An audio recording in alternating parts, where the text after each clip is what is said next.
It's Sunday. It's early. I'm getting myself motivated. Here is my first sip with you.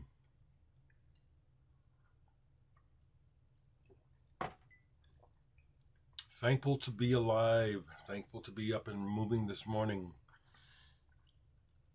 My ears have been acting up for the last couple of days. Every day I wake up hoping it'll be a quiet day, but today is not one. So we move forward. Well, folks, I'm going to talk about Damo Suzuki for sure. But I want to kind of contextualize it larger. So I'm going to show some can too. The wheel of life. It just goes round and round, And like I said a couple of videos ago, I'm just going to go ahead and celebrate, because all I'm going to do is die. Why should I be worried about what people think? Seriously, a lot of people don't, I've been through it myself. We go through shit where we don't do what we want to do because, I'm seeing here, I got to stop this, okay? Let me just focus on one thing. A lot of people, I know this is true. It's a problem. People don't live freely because they're too concerned about what other people think and public opinion and all that shit. When in fact, people don't give a damn about you. Not really.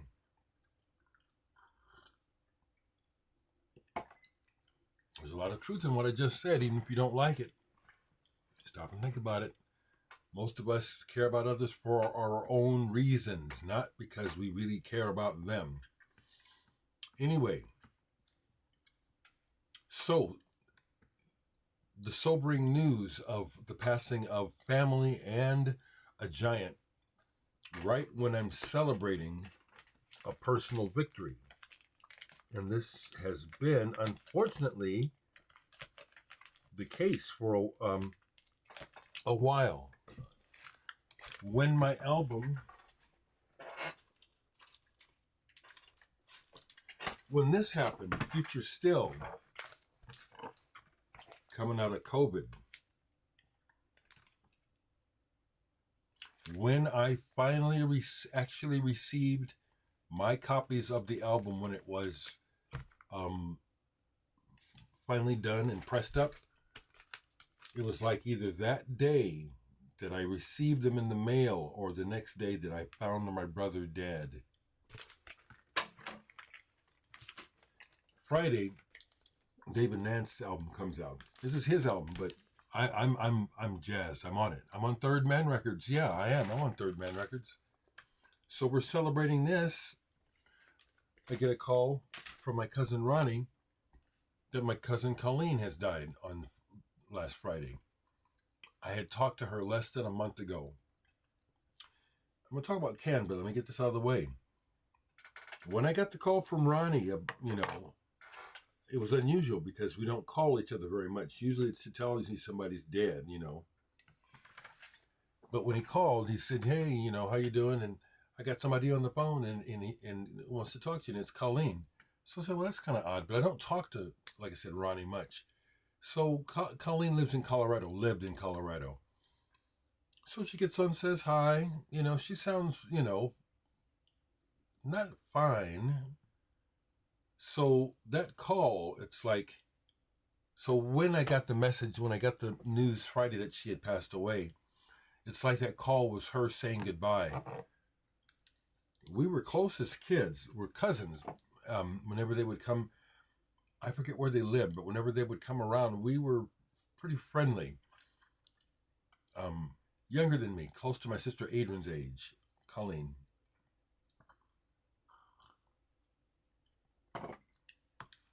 So when I wake up to the news yesterday of the passing of Kenji Damo Suzuki, that hurt. That was a body blow, even though I'm used to it and I know it's the wheel of life. But Can is one of the premier bands in my pantheon of musicians. Can are at the top at all times. Ever since I've been really absorbed them, they are at the top of the bands and the artists that I admire the most. This is that beautiful reissue. I don't still have my original copy of this. This is my introduction to the band. I still remember it was so heavy. It was a moment like a John Kennedy, John Lennon, Martin Luther King moment. I remember exactly where I was. Let me get this together. Who I was with when I first heard Can. And when I first heard it, I didn't get it. And this is an original English pressing of the album.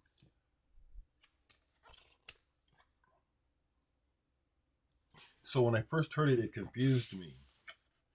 I was already familiar with, this is the original insert that comes with it. I had already heard, free jazz and stuff. But I was 16 or 17 when I first heard this, when it first came out. And it threw me for a loop because there were no hooks. The vocals was just Damo babbling. The rhythms were cool, but it was like, what is this? So my initial response was I didn't like it, but it was one of those adolescent moments where you're with friends, and one of the friends is someone I don't really know, so you kind of front, hey, what's this? What's this? Okay, do that later, Dereck. So, my friend Paul, who was the Air Force kid, he was already way into him, and so he would just play them, and it was not long before it was like, it hit me like a ton of bricks, and it was the music, it was the total picture, kind of like Henry Cow. When I first encountered Henry Cow, it was like I was perplexed, and I said, I've got to get this, I've got to understand this, I don't understand what I'm listening to, and it, great rewards for doing it. Excuse me.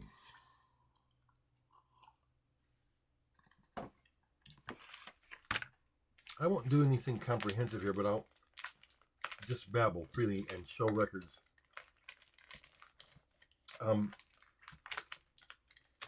He wasn't the first singer. Damo Suzuki was not the first singer with Can. It was Malcolm Mooney, the black guy from America. But the story of Can and why, to me, they're just a beautiful example of life. Not a band that was put together by some mastermind. It all just happened, Holger Zukai spotting Damo on the street busking and asking him if he wanted to sing that night. And it was a perfect match.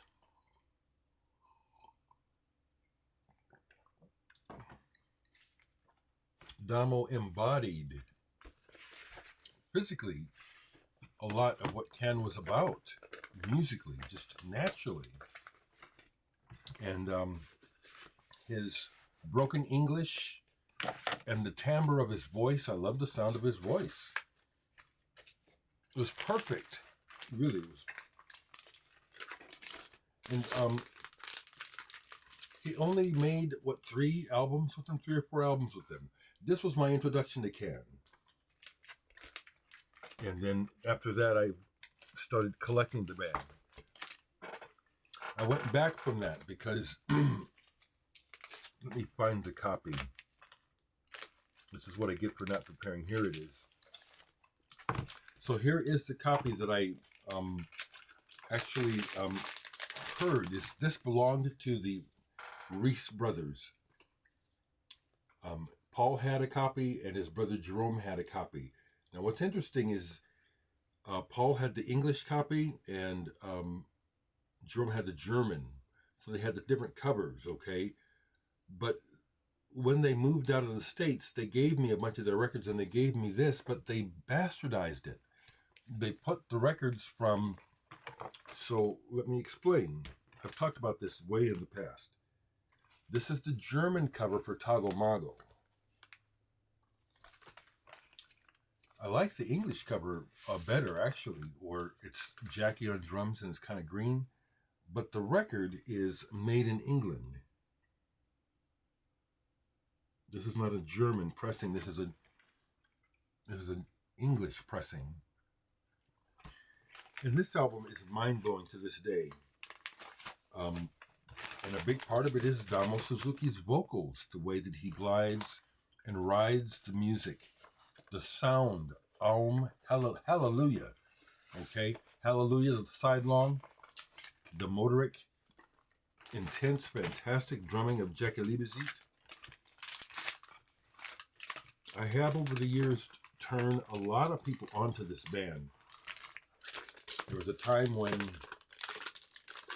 and it was, I must admit that Virgin Records were successful, to me anyway, with their campaigning of this band and their first influx of progressive rock, Gong, Henry Cow, Faust. And Can wasn't on Virgin at first, but they got lumped in there correctly with those bands. This is the reissue on orange vinyl. If you haven't heard this album, you got to hear this. You have to hear it, in my opinion. It's one of those you must hear. Here is, I know I have it. Bear with me, people. Well, it's in there. Here is this Future Days. The title gets it. This came out in 1973, 74 in America. Possibly their best album. It's an ideal album. The title is correct. Play this now.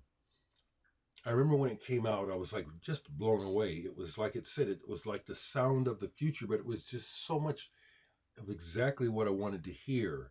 And by the time you get to Bel Air, Sidelong Bel Air, wow. Wow. This is an original American version. I still have my original. When it comes up, I'll show it.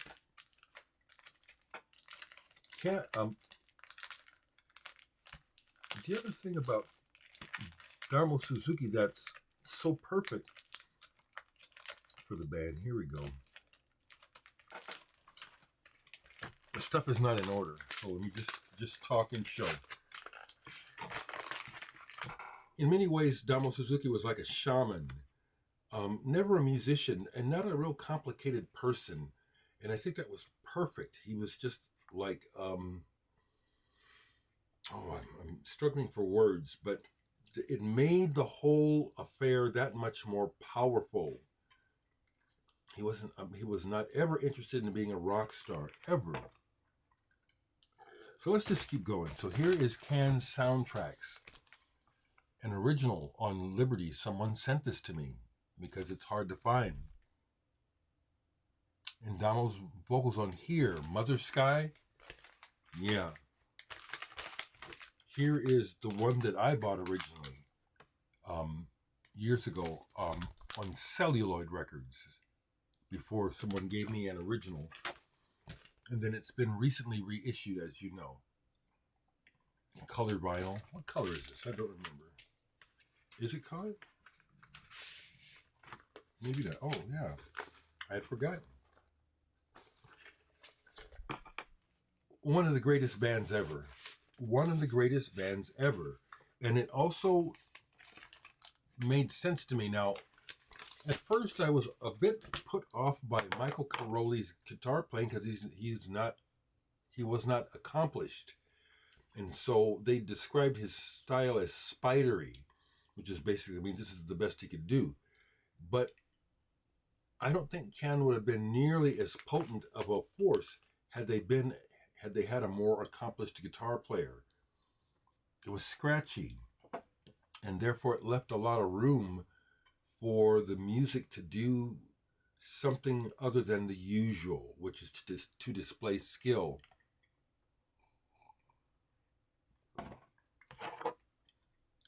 So here I have not an original, first pressing, because the first pressing of their first album, Monster Movie, is very collectible and rare. It doesn't have this cover. This is an early German pressing of Monster Movie. This is their first album, Malcolm Mooney on vocals. I gotta show it because you need to know about this band. If you don't, you need to hear these records. They're amazing. To this day, this is some of the best stuff. Rest in peace. The other thing to share here is Cannibalism, a compilation. This has had a couple of different covers. I like the other cover better, but who knows why they did that. As Damo was talked about on the internet yesterday, I saw where many people I'm familiar with got to play with him and meet him. And I almost did. I talked about it. I feel it is. It does make me sad because I knew that. Where is it? I knew that was my chance and that it would not happen again. It was the year of COVID. Damo Suzuki was on tour and he was coming to Omaha, and I had been contacted by his management to assemble the Sound Carriers band for Omaha. I was psyched. I was going to play with Damo Suzuki. And then so I can make that claim to fame. I almost played with Damo. Here's a bootleg, Radio Waves. Here's Damo. He had quite a presence, as a front person. So I'm just gonna keep going and just show all this. I got a bunch of Can. Can is in my motherfucking wheelhouse, yo. Here it is. That's what I was looking for. Here's my original copy of Future Days bought while I was just getting out of high school. Ring worn, because that's the proof of me making sure every motherfucker I knew heard this album. Back in the day when you would carry an album under your arm, parade around it, you want to make sure people saw what you had. This is one. This is one that I did it with, because you needed to know. Badass.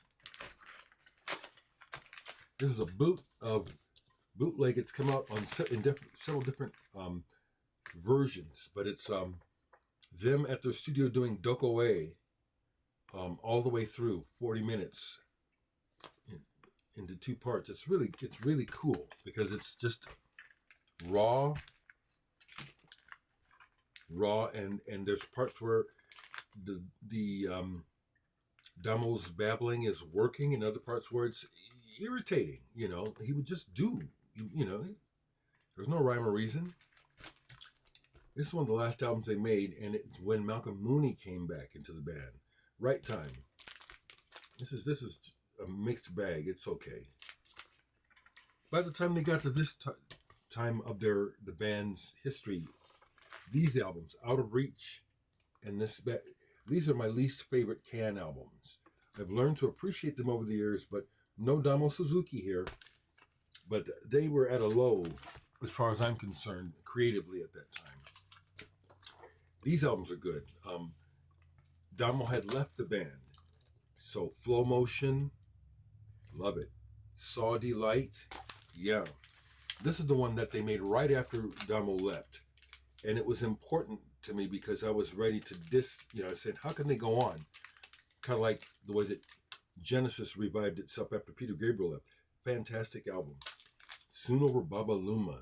They nailed it. They got it right. This album is killer. Really, I thought it might be over when Damo left. What else I got here? I show these Can Delay. Again, more good stuff. This is with Malcolm Mooney. I think Damo is on here. Is he? No. It's good stuff. Unlimited edition. Yeah. Landed. Here's another copy of Future Days. This band is important to me. Yeah, I got a lot. Here's some bootlegs. Here's a bootleg, brother. Live in Hanover.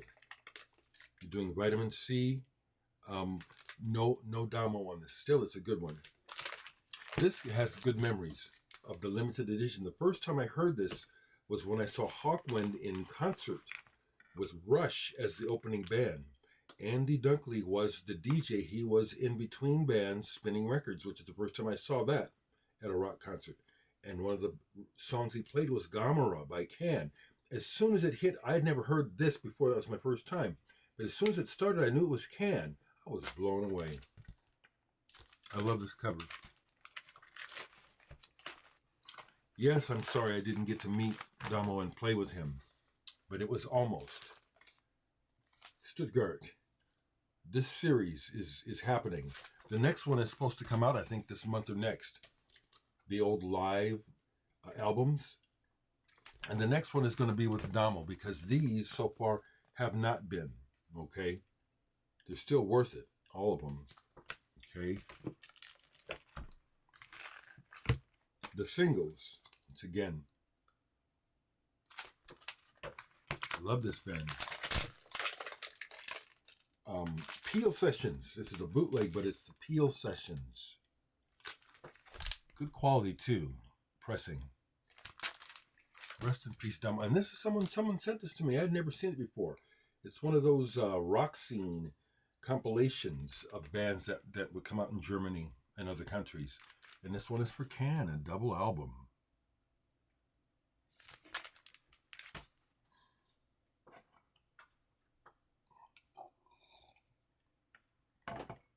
I got a ton because I have all of the Can on CD as well as more bootlegs. Like I said, this band is Cannibalism 2. I have them on CD. There's just a few items that I only have on CD. Like the Sacrilege Remix Project. This is mostly, you know, you can miss that. It's a remix project. And then, I can't remember his name right now, but this was sent to me recently. I really appreciate it because when it first came out, the Lost Tapes box set, I couldn't afford it, so I missed it. So someone sent me the CDs. Fantastic. I really appreciate that. Here's a very good bootleg. Radio Waves. B-sides and stuff. Hula Hula. This is with Malcolm Mooney, but it's a 12-inch single that I rarely see. And one more. Is this with Damo? It is not, but it's another bootleg. And of course I have the Can box with the book, the VHS. Then I got it when it was reissued again on CD. I've got that as well. Important band. And I was almost a part of this history, almost. That means a lot to me that I was chosen. And I have a Sound Carriers album. I was playing it. Let me just try to find it.